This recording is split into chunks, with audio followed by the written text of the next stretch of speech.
Here are the horoscopes for the week of the 1st to the 7th of May 2017. We continue with quite a stripy energy. One day is high energy, the next day is low energy.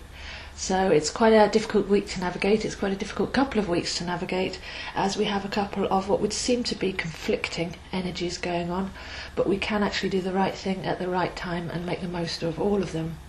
So the big aspect right now is that Pluto is stationary, turning retrograde in Capricorn. And this last week, in combination with some space weather, some geomagnetic storms and the dark moon, felt very, very heavy. It was really necessary to let go, to rest more and to go inwards. And this energy continues this week with a few breaks in the middle of the week. So Pluto retrograde in Capricorn. Well, Capricorn is our foundations. It's what we stand on and for. It's whether we are supporting ourselves and creating a world that supports us, or whether we're undermining ourselves and we're standing on wobbly ground. So in order to firm that up, we need to think of being strong and flexible and centered. We need to have a look at our deep psychology, what our base beliefs are, and whether they're actually serving and supporting us.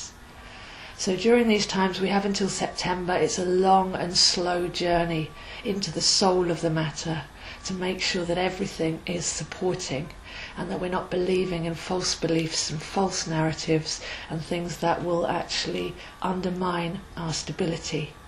Pluto in Capricorn likes to break down in order to break through. So when anything comes up, when any strong feeling, when any realization of a belief comes up, it's worth just taking that one aspect and actually walking with it, journeying into it, using it as a walking meditation, but not piling everything else on as well. So maybe just take one thing as it comes up, check the belief. Is it mine? Is it supporting me? Is it serving me? Is it true? And have a look at where you picked that up from. It could have been early childhood or school or early relationships, but we don't have to keep believing the same psychology through the whole of our lives. This breakdown and breakthrough is supposed to be liberating and empowering.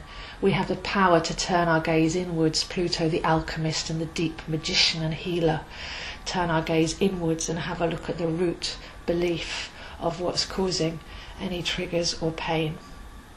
So this is very true, like I say, all the way through to September. Take it easy, be gentle on yourself, but just if something comes up, try and get right to the root of it. Go back to when you first felt that way. What was the belief system then, and is it even still true now? Because if it's not, with the conscious mind's light of awareness on something that's coming from the subconscious, then that can't persist anymore. We can actually dig it up at the weeds, and we don't have to keep going round in that spiral.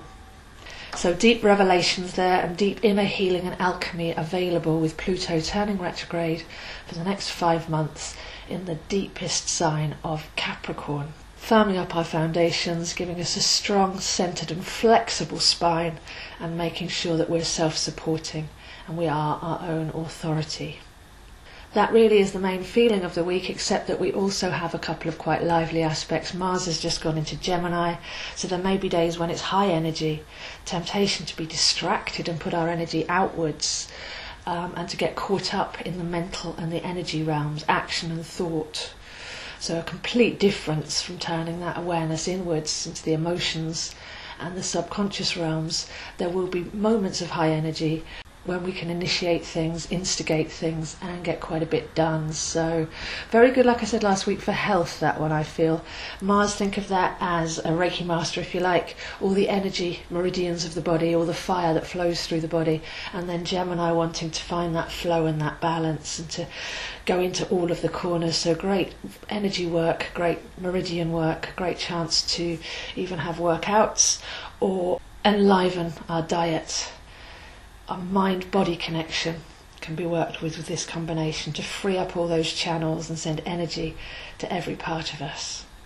By Wednesday we have Mercury turning direct in Aries. This is another high energy aspect that will go perfectly well with Mars in Gemini, because if you think about it, Mercury rules Gemini and Mars rules Aries. So if we've got Mars in Gemini and then Mercury turning direct in Aries, those two form a great pair. So Mercury in Aries has taken us to realise the fundamental desire, the passion, the motivation of our actions, and it's worth looking back to see whether you've actually gone and found that inner passion, that inner treasure, because we've been able to unlock a treasure trove with this piercing aspect and really get to the point of what motivates us and what drives us, and really pinpoint that, to get back to the centre of any project, not the drudgery, not the organisation of it, not the problems of it. Get back to the real motivation behind our actions and make sure that that is aligned, so that when we do put our energy into something, that is pinpoint. So very high energy there on Wednesday, but classically when Mercury is on the turn, either turning retrograde or turning direct, that's when things can be the most jumbled. So maybe keep a light diary, don't try to be too organised, too controlling, but go backwards really and have a look at what's been going on during that whole Mercury retrograde. And that takes us back to about the 10th of April. So there's been a journey there. Mercury goes forward over points, backward over points, and forwards again. So the first forwards is awareness. Things come up for our awareness. And the second retrograde is recalibration. And now we'll be turning to the larger awareness, the greater awareness, and how to apply what we've learnt by the time we get to Thursday onwards. So this really has been an amazing year so far, taking us back to the beginning of February. That was the last time that we had no planets in retrograde, and we thought that we were starting the year in a certain style. And then one by one, many of the planets have actually taken us back inwards to reassess, to review, to revise, and to make sure that when we step forwards again, we're actually heading in the right direction and towards worthy goals. So like I say, quite an up and down, in and out, high and low week. But to actually go with those biorhythms, rest when you need to rest, reflect when you need to reflect, and if you are going to instigate things with thoughts and actions, make sure that you're taking stock of what you've learnt during some of these retrogrades, so that you're coming from that true you, that soul purpose, and something that's going to be worth it in the long run. And during all of this, there's a sense of gratitude and simplicity, just celebrating the small victories in life. Have a look at giving yourself some credit for how far you've come so far, how much hard work you've put in, and then rest in a state of gratitude and peace with that, because it's not always about producing and striving and thinking. Sometimes we can just have a look back and see where we were, what we've been through, where we are now, and give ourselves that time to reflect, and that time to reward ourselves really for all the hard work done. So by the weekend, that really is the feeling, to apply what we've learnt, but to also be grateful for that, because we are bigger and stronger, older and wiser as a result of all this activity in early 2017, bringing us a sense of freedom, effortlessness, ease and inner peace. So those are the horoscopes for this week, and I'll see you next week.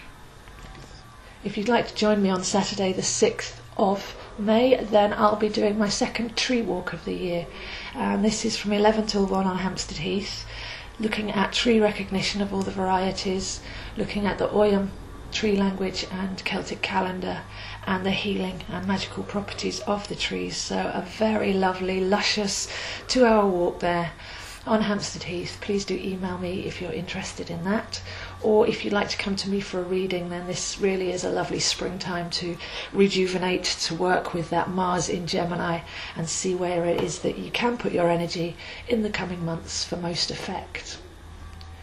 As usual, I also have my online membership group, all my online courses, and Zodiac packs for each sign, which make lovely gifts as well. So for any of that, please do contact me, zoehines7@gmail.com.